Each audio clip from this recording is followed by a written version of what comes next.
بسم اللہ الرحمن الرحیم۔ بہت سے بھائی بہن اکثر یہ کہتے ہیں کہ بھائی ہمیں بار بار حج عمرے کی سعادت کا کوئی وظیفہ بتائیں، تو میں ان کو اکثر یہ کہتا ہوں کہ میں وظیفوں والا بندہ تو نہیں ہوں، تو ہاں کچھ اعمال ہیں ان کو آپ کریں گے، وہاں کے رہنے کے آداب اور معاملات، تو اللہ رب العزت اپنی رحمت سے آپ کو بار بار بلائیں گے۔ تو اس کے اوپر میں نے بہت سی ویڈیو بنائی ہوئی ہیں۔ ایک ویڈیو ابھی میری نظر سے گزری تھی، وہ میں نے مسجد نبوی میں بیٹھ کے بنائی تھی مدینہ کے آداب کے اوپر، اور مجھے نہیں لگتا کہ اس طرح کی ویڈیو میرے سے دوبارہ بن پائے، تو میں اسی کو اس کے ساتھ اٹیچ کر دوں گا، تو آپ وہ دیکھ لیجیے گا انشاءاللہ۔ اور جہاں اپنے لیے دعا کریں گے، بھائی کے لیے بھی دعا کیجیے گا، کیونکہ میرا بھی آج کل بہت دل تڑپ رہا ہے کہ دوبارہ جایا جائے اور اکیلے جایا جائے، جا کے میں اکیلے اپنے آپ کے ساتھ رہوں۔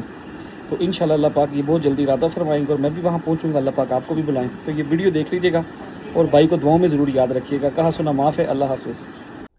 بسم اللہ الرحمن الرحیم۔ مدینہ کی برکات لینے کے لیے کچھ چیزیں کرنی پڑیں گی، یہ میں بڑے وثوق سے کہہ رہا ہوں۔ یہ دیکھو اب یہاں بیٹھا ہوں، یہ دیکھ رہے ہو، اس کے لیے کچھ چیزیں کرنی پڑیں گی۔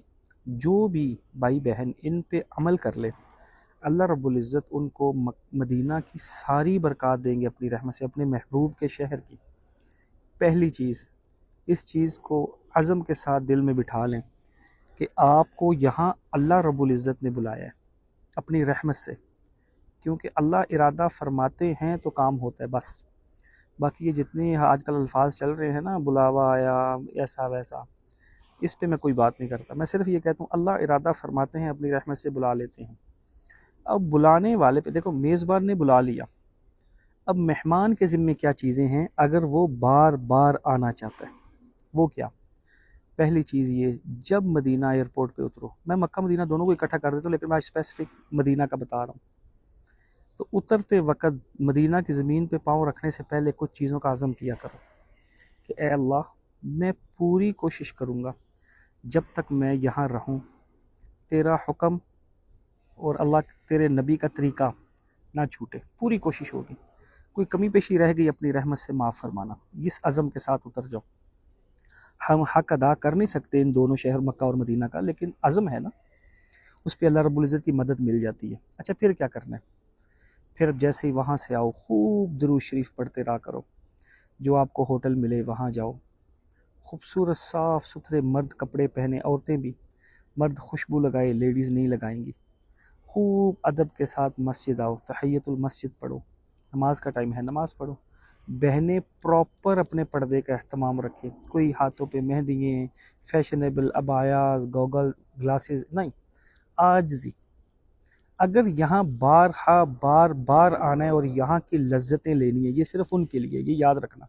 اگر آپ چاہتے ہو اللہ، کیونکہ یاد رکھو، جب کوئی میزبان مہمان کو اپنے گھر بلاتا ہے نا، تو فرسٹ ٹائم تو وہ بلاتا ہے، سیکنڈ ٹائم وہ تبھی بلاتا ہے جب مہمان اس گھر کا حق ادا کر کے جائے، کہ وہاں کی صفائی ستھرائی، اخلاق، معاملات۔ ظاہر بات، کوئی گھر پہ مہمان آئے تو اگر وہ گھر کے سارے رولز، ہر گھر کے رولز ہوتے ہیں، کھانا طبیعت سے کھانا ہے، ضائع نہیں کرنا، کوئی چیزیں نہیں گرانی، کوئی چیزیں توڑنی نہیں، کوئی شور نہیں کرنا، تو ہر میزبان چاہے گا یہ مہمان بار بار آئے، یہ تو اصول کی بات ہے۔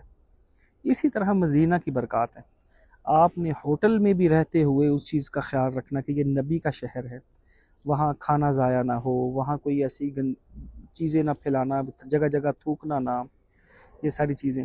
مسجد آنا خوب ادب احترام کے ساتھ، جو جگہ ملے عافیت آسانی سے پہننا، کسی کے کندھے نہ پھلانگنا، تحیت المسجد پڑھنا، دعائیں کرنا۔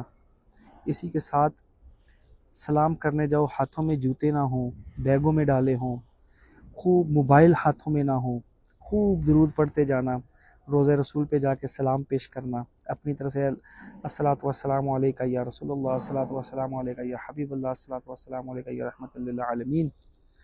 حضرت ابو بکر صدیق ہیں خلیفۃ الاول، السلام علیکم ابو بکر صدیق رضی اللہ عنہ۔ حضرت ابو بکر صدیق بھی کہہ سکتے ہیں، خلیفۃ الاول بھی کہہ سکتے ہیں۔ حضرت عمر رضی اللہ امیر المومنین، السلام علیکم۔ حضرت عمر رضی اللہ یہ بھی کہہ سکتے ہیں، السلام علیکم کہنا۔ وہاں سے جاتے ہوئے الٹا چلنا، کھڑے ہو کے روضہ رسول کی طرف منہ کر کے دعائیں مانگنا نہیں۔ درود نبی کے لیے ہے، دعا اللہ سے ہے، وہ کرنا۔ ریاض الجنہ جانا، کوئی شور شرابہ بھاگ دوڑ نہ کرنا۔ ہمیشہ میری یہ بات یاد رکھنا، میں سب کو کہتا ہوں، ادب کی آخری صف بے ادبی کی پہلی صف سے اچھی ہے۔ ادب کی آخری صف بے ادبی کی پہلی صف سے اچھی ہے۔ اسی طرح پردے کے ساتھ ایک نماز مسجد آ کے پڑھ لی اگر بہن نے، جتنا موقع ملا آسانی سے، وہ 5 نمازیں پردے کے بغیر حرم آنے سے بہتر ہیں۔ ویسے بھی عورت کی نماز ہوٹل میں حرم سے بہتر ہے، لیکن اگر ہماری بہنیں آتی ہیں تو خوب پردے کا اہتمام ہو، کوئی ایسا شور شرابہ، سیلفی، فوٹو، ادھر ادھر کی چیزیں نہ ہوں۔ مسجد میں جب رہیں خوب اس چیز کا خیال ہو، کسی کی کوئی کمی پیشی نہیں دیکھنی۔ حدیث میں آتا ہے، مفہوم ہے کہ جو مدینہ کی مشقتوں پہ صبر کرے، موسموں میں، مزاج میں، معاملات میں اونچ نیچ مل جاتی ہے۔ کئی بار آتا ہے بندہ انسان کو روم نہیں اچھا ملتا، کئی بار آتا ہے ساتھ پارٹنر اچھے نہیں ملتے، اللہ کے لیے برداشت کر جانا۔ آپ سے فرمائے مفہوم ہے میں اس کی شفاعت کروں گا۔ جنت البقیع جانا، اپنی آخرت کی یاد کے لیے جانا، وہاں سے کوئی مٹی وغیرہ نہ اٹھانا، جتنی زیارتوں پہ جانا وہاں کوئی ایسی جا کے حرکتیں نہ کرنا، نام لکھنا، دیواروں پہ نام لکھنا۔ آج کل کچھ لوگ وظیفے کرواتے ہیں تو نا لے کے تسبیح اس پہ پھونکے مرواتے ہیں، ایسے کوئی کام نہ کرنا، بس جتنا ہے اتنا رکھنا۔ جب تک یہاں ہو خوب عاجزی انکساری کے ساتھ رہنا، اپنے آپ کو اللہ رب العزت سے قبول کروانا۔ یاد رکھنا، شہرت والے زیادہ ہیں، مقبولیت والے کم ہیں، تو اس لیے مقبولیت سے خیر ملے گی، شہرت سے خیر نہیں ملے گی۔ شہرت شر کی نشانی ہے، ہمارے استاد فرمایا کرتے تھے شہرت شر کی نشانی ہے۔ تو بھائی میں سب سے ریکویسٹ کروں گا جو حج 2026 پہ آئے ہوئے ہیں، یا اور ہمارے بھائی بہن جو حج عمرہ پہ بھی آتے رہتے ہیں، یہ سیرگاہ نہیں ہے، یہ محبوب کا شہر ہے جس کے بہت آداب ہیں۔ چاہے مکہ میں ہو یا مدینہ میں ہو، ان چیزوں کا اہتمام کرنا، خوب اہتمام کرنا۔ اور میں پھر کہہ کے یہ جا رہا ہوں کہ میں نے اللہ سے یہ چاہت رکھی ہے، میرے لیے دعا کیجیے گا اللہ 2030 تک مجھے مدینہ شفٹ کرے انشاءاللہ، میری پوری فیملی کے ساتھ۔ اگر مدینہ میں رہنا ہے تو پھر مدینہ کے آداب اپنانے پڑیں گے، مدینہ کا مزاج اپنانا پڑے گا، مدینہ کا اخلاق اپنانا پڑے گا، پھر مدینے والے بنیں گے، ورنہ آنا جانا لگا رہے گا۔ لیکن جو یہ دیکھو نا، ابھی میں یہاں بیٹھا ہوں نا، تو میں ایک عجیب سے قلبی سکون میں ہوں۔ یہ کیفیت صرف وہ سمجھ سکتے ہیں جو یہاں آ کے ایسے بیٹھے ہوئے ہیں، ہر کوئی نہیں سمجھ سکتا۔ تو میری دعا ہے، جن جن بھائی بہنوں نے مجھے دعاؤں کا کہا تھا، سب کے لیے سب دعائیں، اللہ رب العزت غیب جانتے ہیں، آپ کے وہ ساری دعائیں خیر کی اللہ قبول فرمائیں۔ جن جن نے سلام کہا تھا، میں انشاءاللہ ان کی طرف سے سلام پیش کر دوں گا۔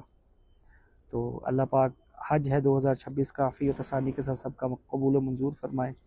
اللہ آپ کو بار بار یہ سعادت نصیب فرمائے، اللہم آمین۔ دعاؤں میں یاد رکھیے گا، کہا سنا معاف ہے۔ اللہ حافظ۔